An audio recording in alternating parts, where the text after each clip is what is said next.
You are watching Versus Omnis. All right, so what's going on now? I'm going to do a Zapdos raid, just doing it with 3 accounts. The idea here is just to show kind of how you can take down some of these raid bosses without, a crap ton of people.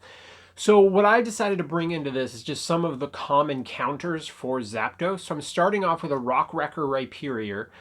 This guy's a great option. He's going to resist the electric type moves. You do generally want to have that Community Day Rock Wrecker move, but somewhat recent. I hope most of you have one. If not, maybe you get one in a lucky trade, something like that.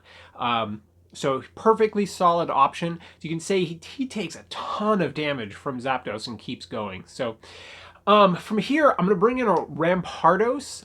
This is not the best counter. This is often because Rampardos doesn't have a lot of bulk and will go down pretty quick, but is one of the highest DPS options you're going to be able to use to anything that's weak versus rock. So now I'm using Mamoswine.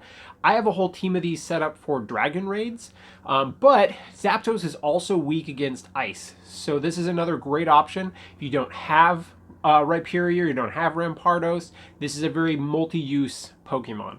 Also, this is a Smackdown Stone Edge Tyranitar. Another great option if you've had them from back in the day. There's still a very useful option to bring out now for something like Zapdos, Moltres, any of those. So gets an oldie but goodie back in for some love, show off the T-Tar action.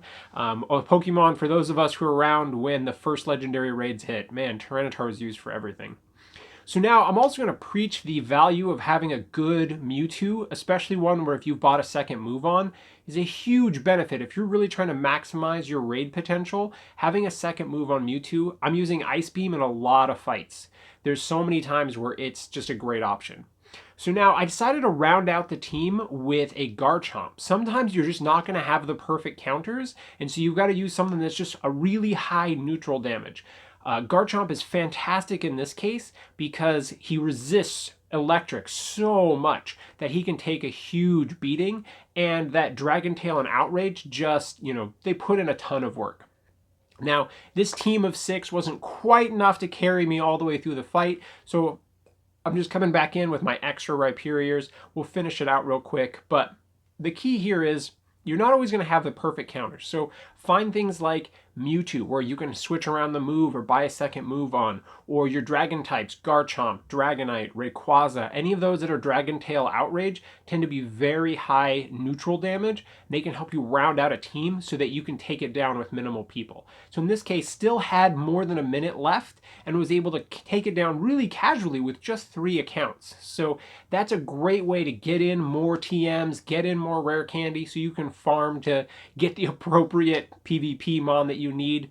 Great option. So here, just going to do a quick catch on the Zapdos to wrap things up. So to all of you who are tuning in, subscribing to the channel, I just want you to know I appreciate it so much. I'm going to have more PvP content, more raid content coming for you as soon as possible. I love showing off all the cool things that you can do in Pokemon Go.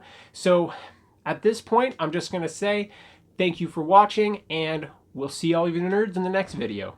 Later.